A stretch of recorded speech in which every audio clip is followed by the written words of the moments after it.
있습니다. 시작. 아들을 낳으리니 이름을 예수라 하라. 이는 그가 자기 백성을 저희 죄에서 구원할 째심이라 하니라. 아멘. CCC 우리 대학생 선교회 단체에는 백문일답이라는 게 있어요. 이 백문일답을 만드신 분이 김중건 목사님이신데, 이 목사님은 답은 하나다. 100가지를 질문해도 답은 어떻게 해요? 하나다, 하나. 그 답이 이런 거예요. 이 나라 국가를 누가 만드셨습니까? 이렇게 질문을 하면은 예수 그리스도, 이렇게 답이에요. 여러분들의 가정을 누가 만드셨습니까? 그러면은 예수 그리스도. 답은 예수 그리스도예요. 우리 교회를 하나님 누가 주셨습니까? 예수 그리스도. 여러분 한 사람 한 사람에게 착한 마음을 누가 주셨습니까? 하면은 예수 그리스도. 선교할 수 있는 마음을 누가 주셨습니까? 하면은 예수 그리스도. 100가지를 질문하더라도 답은 예수 그리스도. 구제할 수 있는 마음을 누가 주셨습니까? 예수 그리스도. 확실하게 복음 전하는 마음을 누가 주셨습니까? 예수 그리스도. 여러분이 이 한파 속에서 하나님의 교회에 올 수 있는 믿음을 누가 주셨습니까? 묻는다면 예수 그리스도. 자녀 교육을 바르게 할 수 있는 마음을 누가 주셨습니까? 예수 그리스도. 물질 초월할 수 있는 영권, 일권, 물권을 누가 주셨습니까? 예수 그리스도. 이웃에 필요한 사람이 되기 위해서 내가 친구, 친척, 직장 동료, 가족들에게 선한 마음을 누가 주셨습니까? 물어도 예수 그리스도. 여러분, 오늘 우리는 바로 예수 그리스도.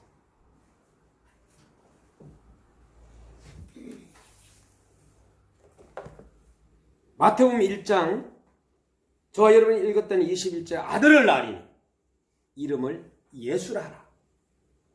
자, 예수 믿는 사람들은 예수의 뜻이 뭐냐? 예수 안 믿는 사람들이 질문하면은 마태복음 1장 21절을 말씀해 주셔야 돼요. 그가, 예수님이 자기 백성을 저희 죄에서 구원할 자이시니라. 구원하기 위해서 이 땅에 오신 분이 예수 그리스도. 오늘 글의 제목은 예수 그리스도입니다. 예수 그리스도. 많은 사람들이 한파 속에서 어떻게 살까? 어떻게 살아갈까? 막 힘들어해요. 미국에서 초등학교, 주일학교, 중학교 친구로 아주 함께 지냈던 우리 박 목사님 친구가 내 주일학교, 초등학교 친구 중에서 목사가 3명이 되고, 중학교 친구 중에서 목사가 3명이 되고, 고등학교 친구 중에서 목사가 3명이 됐어요. 그런데 초등학교 친구 미국에서 전화가 왔어요. 신 목사 자기도. 근데 이 친구가 좀 몸이 많이 아팠거든요. 그래가지고 커피도 못 먹고, 그 다음에 또 좀 비행기도 막 타기 힘들고, 이 정도로 몸이 상당히 안 좋았어요. 그런데 어느 날 하나님의 도움 속에서 기정을 받아가지고 미국인의 일부를 안에다가 넣습니다. 근데 이 친구가 그때부터 커피도 잘 먹고 건강도 하고 아주 목소리도 씩씩하고 달라졌어요. 아픈 사람은, 힘든 사람은 때에 따라서는 누군가 하나님께서 도와주신다. 정말로 이식할 수 있는 이식자를 찾다가 이제 하나님이 찾게 해주셔가지고 하고 난 이후에 우리가 놀려요. 야, 그 미국인이 커피를 잘 먹는 친구였나 보다. 내가 지금 현재 커피를 잘 마시니까. 맞아. 그런 것 같아. 그래, 어저께 1시간 동안에 함께 1년 동안 얘기 못했던 것을 나눴습니다. 어떻게 살아가 추운데. 그래요. 요새 학교 선생님으로 아이들 잘 지도하고 있다고. 황금의장 아니야, 거기가. 그러는 거야. 하나님은 신기하게도 결국은 옛날에 아내가 임마누엘 교회 부설기관으로 어린이집을 했었어요. 그런데 그때에 뭘로 망했느냐? IMF로 망했어요. 그리고 난 이후에 또 태권도 부설기관이 있었는데 하나님은 코로나로 또 망했어요. 그런데 또 하나님은 또 피할 길을 또 주시는 거예요. 그보다 더 역사하면서. 그리고 외국인들이 막 이곳에 많이 8개 나라가 와가지고 막 움직였는데 하나님께서 이 아이들이 막 겁이 나가지고 막 번지니까 자기 나라로 다 도망간 거예요. 그런데 또 이렇게 작은 인원이 하나님 앞에서 예배 드리는 거, 이거 얼마나 축복인지 몰라요. 많은 사역을 할 때는, 큰 사역을 하고 많은 사람들이 모였을 때는 그때대로 또 재미가 있고, 또 어려울 때는 어려울 때대로 또 재미있고. 그래서 여러분들이 좋은 거만 하면 돼요. 좋은 거. 내가 하고 싶은 거, 하나님 나 하고 싶은 거 하고 싶어요 하면서, 제가 의정부 양주 연천 동두천 아버지 학교 총회가 있어가지고 설교를 해달라고 했어요. 그래가지고 지난주에 또 설교하고, 또 경기 북부 지역의 북부시 차례에서 또 설교를 해달라고 해고, 또 이제 목사님들하고 사모님 앞에 설교를 했어요. 그때 뭐를 설교했냐면은 예수님께서는 십자가를 짊어지라 그러잖아요. 근데 어떤 가정에는 막 투석하는 가족이 있어요. 야, 투석하는 걸 보니까 너무 겁나는 거예요. 하나님, 저 감당 못합니다. 저 절대로 투석하지 않도록 도와주세요. 이게 기도 제목이에요. 장로님 막 보니까요, 우리 그 장로님 보니까 막 나중에는 여기가 두꺼워지더라고. 그러면서 매일마다 투석할 때는 막 지치고 음식도 못 먹고 외국도 못 나가고 막 이러는데, 결국은 몇 년 하시더니 결국은 돌아가시더라고요. 작년에. 이 모습만 봐도요, 저는 천박아요. 끔찍스러워요. 저는요, 이거 투석하는 위치가 되면 저는 감당 못합니다. 예수. 십자가 지금 못 집니다. 그리고 또 한 가지는, 우리 가정에 만일에 장애자가 와가지고 막 그랬다면은, 만일에 정신 박약이라든가 이런 아이들이 만일 우리 가정에 왔다면은 저는 감당 못할 것 같아요. 그러니까 주님은 감당하는 가정에 감당할 수 있는 사람들에게 감당할 수 있는 것을 주시는 거예요. 저 역시 마찬가지. 그러면 어떤 어려움이 왔을 때 하나님은 여러분들에게 어려움도 있지만은 감당할 수 있는 능력도 하나님은 반드시 주신단 말이에요. 그런데 여러분들이 빨리 미리 나는 이런 거는 감당 못합니다. 그러면 여러분들이 빨리 하나님 앞에 이야기하는 것도 괜찮아요. 저처럼. 세상에서 사는 사람 중에 어떻게 살아갈까 하고 친구가 말한 것처럼 근심하지 않는 사람이 어디 있을까? 학생은 특히나 공부 걱정이에요. 공부 걱정. 제가 교수가 되고 선생님이 된다면 저는요, 복잡하게 시험 문제를 내지 아니하고 OX 두 가지네. 두 가지. O든지 X든지 아주 쉽게 낼 것 같아. 시험이라는 거 아예 그냥 갖다 버리고 싶어. 어릴 때부터 우리는 계속 지금까지도 시험을 보고 있어요. 그죠? 저는 내가 대기업 사장이다. 그러면 중고등학교 성적 그 안에 그 뭐라 그랬죠? 생활기록부 가져오라 그래가지고 그거 보고 나서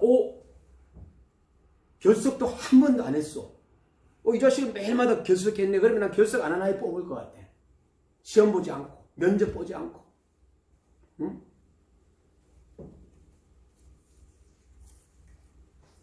학생은 공부 걱정, 부모는 또 자식 걱정. 장가 보내놓으면 다 해결될 줄 알았는데 아니에요. 네?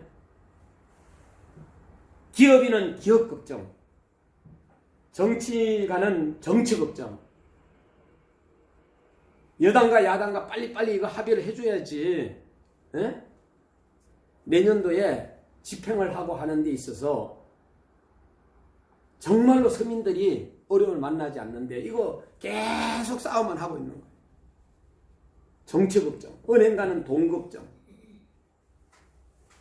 목사님들은 교인 걱정, 성도 걱정. 어찌하든지 근심 걱정이 많은 세상에 지금 우리 예수님은 이 땅에 오셔가지고 잠잘 곳이 없어가지고 마국간에서 태어나셨다. 지금 현재 우리의 위치가 마국간에서 사는 위치는 아니잖아. 그죠? 자녀가 나더라도 최고의 아주 막 그냥 좋은 병원으로 선택을 해가지고 또 무슨 요새는 집에 오지 않고 또 어디에서 이렇게 한 달 동안 있는 건 뭐라 그래요? 조리원. 그럼 몇백만 원 줘가면서 거기에서 어머니를 갖다 최고로 한마디로 말해서 몸조리를 하고 아가를 갖다가 막 그냥 왕자 이상의 왕자로 그냥 하는데 우리 예수님은 그렇게 태어나셨습니까? 그렇게 태어나지 않았잖아요. 방이 없어가지고. 결국은 장수를 얻은 게 말들이 잠자는 곳에, 그곳에 마국간에 태어났죠.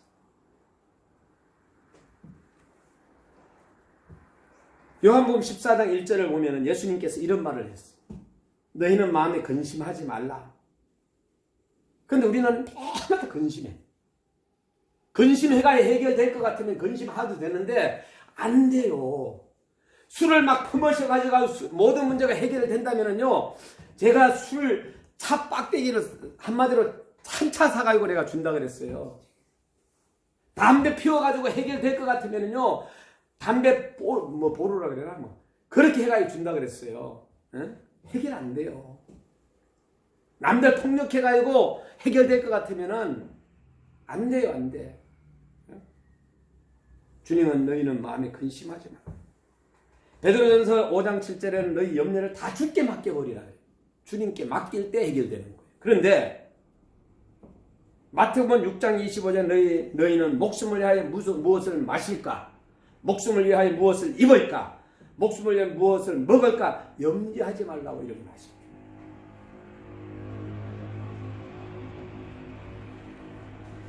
이상한 것은 오늘 본문에 보면은 근심이라는 단어가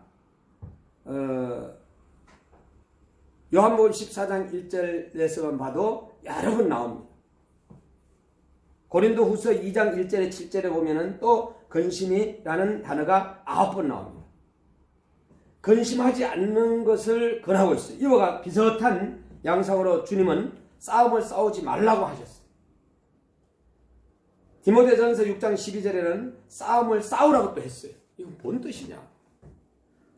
어떤 곳에서는 싸우라고 하고 다른 곳에서는 싸우지 말라고 하고 어떤 곳에서는 근심하라고 하고 또 어떤 곳에서는 다른 곳에는 근심하지 말라 하니 막 헷갈리잖아요. 그래서 성경은 참 모순한 책인가? 이렇게 두 종류의 근심과 싸움이 있다는 것을 단번에 알 수 있습니다. 이 사도 바울이 어떻게 말하고 있는가 하면은 세상을 근심하지 말라는 거예요. 세상을. 다시 말하면은 육에 속한 것, 먹는 것, 입는 것, 자는 것, 이런 거에 대하여서 중요하지 않는 것에 근심하지 말라는 거예요. 근심하라는 것은 중요한 것에 근심. 어떻게 하면 내가 예수님을 잘 믿을까? 이런 근심을 하라는 거예요. 어떻게 하면 저 사람을 도와줄까? 어떻게 하면 선교사님을 도와줄까? 어떻게 하면 우리 목사님 정말로 목회 잘할 수 있도록 도와줄까? 이런 것이 어떻게 하면 내 자녀들을 갖다가 정말로 잘 양육하고 교육할까? 이런 근심은 좋은 근심이고, 어떻게 하면 저 사람의 돈을 내가 다 뺏어가지고 내가 잘 먹고 잘 살까? 이런 근심 하지 말라는 거예요.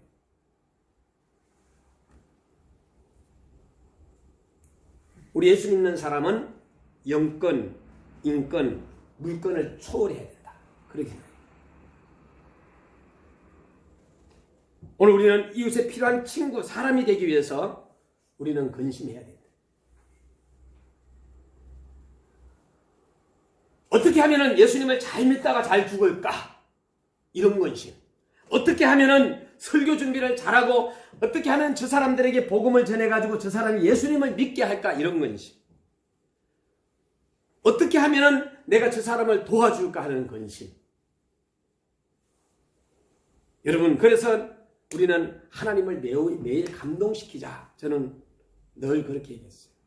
하루에 한 번씩 감동시키는 거, 감동시킬 수 있습니다. 2023년도에는 우리가 하나님 앞에서 하나님을 감동시키는 이러한 해가 됐으면 좋겠어요. 그래서 감동이라는 것은 내가 성경을 읽는다. 그러면 하나님 감동 받지요.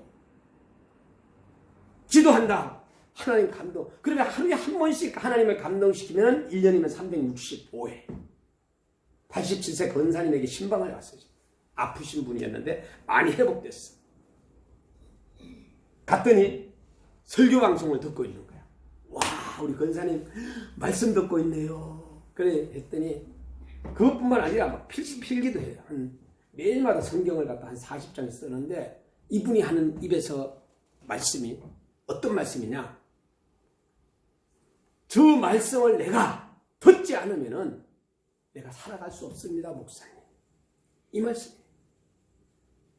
목사님의 말씀을 듣지 않으면 교회 못 오시니까 다리가 아프셨어요. 몸이 아프셨어요. CTS, C채널, 극동방송, 이 방송을 통해서 하나님의 말씀을 들으면서 자기는 살아간다라는 거예요. 그런데 우리는 멀쩡하게 건강한 다리를 가지고 하나님의 교회에 온다는 것은 얼마나 행복하냐. 그런데 이 다리를 가지고 하나님의 교회를 못 올지는정 범죄하는 자리로 막 달려간다면 어떻게 되겠어요? 저는 가끔 샤워를 하면서 이런 생각을 해요. 이제 보통 이제 샤워 이렇게 탕 속에서 이렇게 들어가게 따뜻한 데 들어가면 누워서 가만히 하늘 쳐다보고 눈을 감다 보면 이런 생각을 해요. 야, 우리 하나님 너무 감사하다. 눈으로 볼 수 있는 거. 내가 만약 눈을 볼 수 없으면 어떻게 될까? 그러나 가끔가다 눈을 감고 집으로 들어가 이렇게 하는데 우리 소록도 성도님들이 이제 예를 들어 신생리에 살았다. 그럼 중앙리로 이사를 못 가는 거예요. 앞이 이렇게 안 보이는 분들은. 그러나 자기가 그 다리 있던 곳은 몇 발자국 가게 되면 뭐가 있다는 게 다 있는 거예요. 그렇기 때문에 함부로 이사를 못 하는 거예요.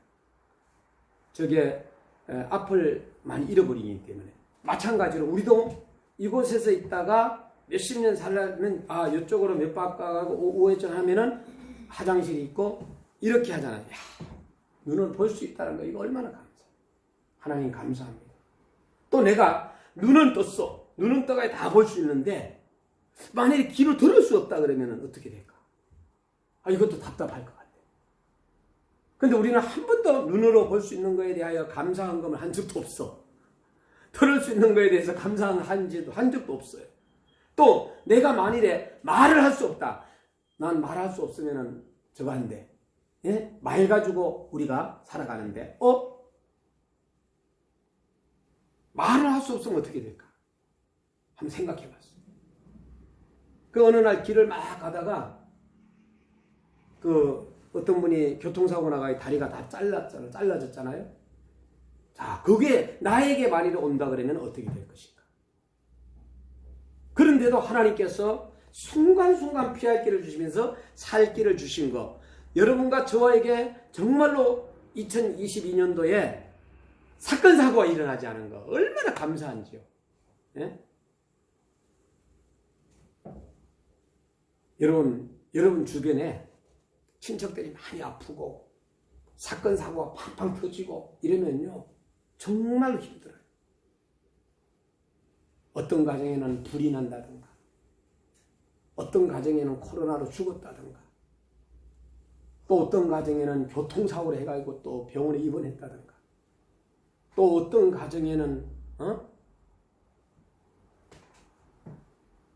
잘못 이렇게 계단을 내려오다가 굴러가지고 그냥 뇌를 다쳤다든가. 이러한 사건들이 우리 주변에서 많이 일어날 수 있어요. 여러분, 어떠한 문제든지 간에 우리는 예수 그리스도를 붙잡고, 사도 바울이 한 얘기는 다른 거 아니에요. 세상 근심하지 말라. 세상의 근심 걱정은 결론이 뭐냐? 사망을 낳는다는, 이것이 바로 사도 바울이 얘기한 거예요. 공부가 걱정이 안 될 수 없고, 또 대학 시험이 걱정이 안 되고, 취직 시험도 걱정이 되겠으나 먼저 걱정해야 할 것이 있다고 사도 바울이 얘기합니다. 우리 아이가, 갑자기 큰아이가 대학교 합격을 하고 나서 3학년쯤 돼가지고 중국을 간다는 거예요. 원래는 미국을 가려고 그랬어. 직장에서 이렇게 후원해 주는 건데, 의정부 시청에 직원이 행정 처리를 잘못하나 서류를 띄주는 것 때문에 미국 유학 가는 것이 깨졌습니다. 그때가 언제냐? 바로 이 성탄절만 오면 난 그 생각이 나. 24일 날 목사가 화낼 수도 없잖아요. 그 서류 하나를 잘못 띄주면 시청에 가서 서류를 띄더니 세무서로 가라는 거예요. 세무서로 가는 게 시청으로 가라는 거예요. 시청을 왔더니 세무서로 가라는 거예요. 그래서 세무서 거를 띄었어요. 그런데 세무서가 아니라 시청에서 띄는 게 답이에요. 서류를 잘못 내므로 인해 가지고 유학의 길이 막힐 수는, 이거는 여기에 대한 책임을 지지 않습니다 하는 것이 내용이거든. 나중에 이제 가서 얘기를 했더니 미안하다고 하면 뭐 어떻게 할 거야. 그래서 간 데가 바로 이 중국으로 이제 길이 열려가지고 중국으로 가가지고 공부를 하면서 이제 한 학기를 남겨놓고 이 아이가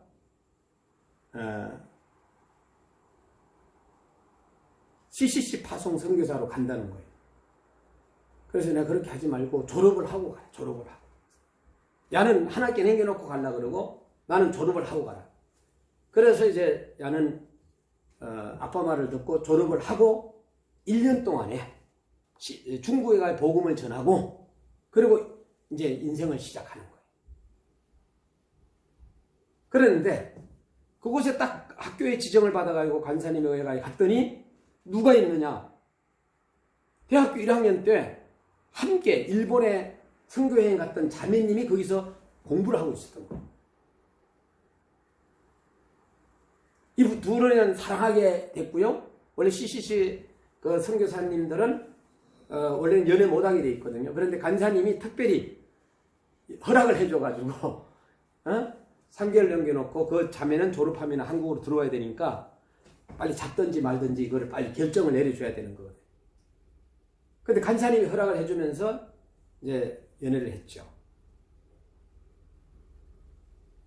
그 자매가 바로 저희 지금 현재 큰며느리입니다. 근데 그 큰며느리 아빠가 고등학교 선생님인데 부모님이 직장이 없으면 노지요, 노. 그때에 상해에서 한국에서 대학을 졸업한 카페베 내에서 어떻게 해요? 직원 모집을 해요. 공채. 그래 거기에 시험을 봤는데 합격을 한 거예요. 당연히 여자친구 엄마 쪽에서는 오케이 했죠. 그러고 나서 내 아들이 이제 한국에 나왔어요. 한국에 나와가지고 아빠 엄마의 허락을 받았는데 며느리도 괜찮아요. 그래서 며느리 쪽에 야를 데려가가지고 바로 엄마 아빠가 합격하면은 바로 결혼시켜줄게 해가지고 했더니 합격이 돼가지고 둘이서 결혼하게 됐어요. 자, 왜 내가 이렇게 이야기를 하느냐? 사람들은 그 어머니는 취직이라는 역에 대해서 걱정을 하게 돼요. 오늘 우리는 많은 삶 속에서 걱정 근심하면서 그러나 사도 바울은 하지 말라. 하나님을 위한 근심을 하라. 하나님의 뜻대로 살기 위하여서 말씀에 벗어나 있지 않게 살기 위해서 근심하라고 이렇게 말하고 있어요. 하나님의 말씀대로 살기 위해 근심하면 뭐가 튀어나오느냐? 회개가 튀어나옵니다. 하나님의 말씀대로 살지 못하는 것에는 눈물이 나고 이제 그 점없고 튀었고 흠없는 그 길로 걸어가겠다는 각오 속에서 새로운 용기와 결심을 꽃피우고 삶을 힘이 솟아나게 되는 것이 바로 우리가 흘리는 눈물의 회개거든요. 인생에 있어서 수직관계와 수평관계가 있어요. 하나님과 바른 관계를 맺는 것, 이게 바로 수직관계. 사람과의 관계가 수평관계. 이 관계가 바로 뭐냐면은 십자가예요. 하나님과의 사랑과 이웃사랑. 하나님과의 관계가 이렇게 내려온다면은 사랑 관계는 이렇게 되는 거예요. 수직과 수평관계가 되는데, 자, 나의 삶을 하나님의 뜻에 따라 살게 되기를 근심하고 회개하라는 것이 사도 바울의 얘기. 그리고 나의 삶을 전적으로 맡기는 것. 그럴 때 새로운 삶이 전개될 것이다. 우리 예수님께서 이 땅에 오신 것은 다른 것이 아니라 바로 죄인인 저와 여러분들을 회개케 하기 위해서 이 땅에 오신 것입니다. 다시 말해서 죄인을 부르기 위해서 이 땅에 오셨어요. 죄인을 불러서 그들이 변화받고 고침받고 능력받아서 그들이 또 하나님의 일을 하는 거예요. 예수님께서 길 가시다가 세간에 앉아있는 마태를 보시고 나를 쫓아라. 마태는 곧 일어나 예수님을 쫓기로 결심했습니다. 예수님의 제자가 된 마태는 먼저 예수를 자기 집으로 초대하였고 세리와 죄인들이 예수님과 그 제자들과 함께 음식을 먹고 그때 바리새인들이 보고 뭐라고 얘기했느냐? 이런 얘기를 했어요. 예수의 제자들에게 말하기를 어찌하여 너희 선생은 세리와 죄인들과 함께 식사를 하느냐? 잡수시느냐? 힐난했습니다. 예수님께서 그 얘기를 바리새인들이 한 얘기를 들었어요. 저들에게 말합니다. 건강한 사람에게는 어연히 의사가 필요 없다. 쓸데없고 병든 자에게 의사는 필요하다. 내가 의인을 부르러 온 것이 아니라 너희들처럼 너희가 의인이라면 너희를 부르러 온 것이 아니라 마태 세리처럼 죄인을 부르러 내가 이 땅에 왔노라 이러면서 받아칩니다. 사람은 누구나 범죄를 하나님 앞에서 쫓겨난 자예요. 하나님과 원수된 자예요. 본질상 저와 여러분은 진노의 자식입니다. 죄인입니다. 그래서 예수님께서는 이런 죄인을 부르러 마구간에 태어나셨습니다. 얼마나 우리가 뺀질뺀질거리고 안 믿었다면 예수님께서 마구간에까지 이 땅에 오셔가지고 나중에 여러분들에게 찾아오셔서 복음을 전하는 예수님은 잃어버린 자를 찾으러 오셨어요. 한 번은 예수님께서 여리고로 지나가시다가 삭개오라는 사람을 만납니다. 이 사람은 세리장이면서 또한 부자였어요. 그런데 한 가지 흠이 있다면 신봉수는 삭개오에 되면 거인입니다. 저 키 작다고 얘기하면 안 돼. 삭개오에 비하면 내가 거인이라고. 엄청나게 거인이에요. 그러면 알겠죠. 자, 키가 유달리 작았는데 그런데 하루는 이 삭개오가 예수님께 지나가시던 말을 듣고 예수님이 이쪽으로 지나갔네. 도대체 예수라는 사람이 어떤 사람인가 보려고 달려왔는데 예수를 둘러싸고 뒤따라가는 사람들이 너무 많고 키가 너무나도 작은 까닭에 뽕나무에 올라가요. 예수님을 보기 위해서 막 올라가는 거예요. 그럼 뭐 예수님 만나려고 간 거죠. 그런데 예수님께서 그 뽕나무의 앞에 이르러 나무를 쳐다보시면서 하시는 말씀이 삭개오야 속히 내려오라. 내가 오늘 내 집에 한밤 자고 가겠다 이거예요. 좋아요 안 좋아요? 너무 좋죠. 이게 바로 예수님과 삭개오, 키 작은 삭개오의 만남입니다.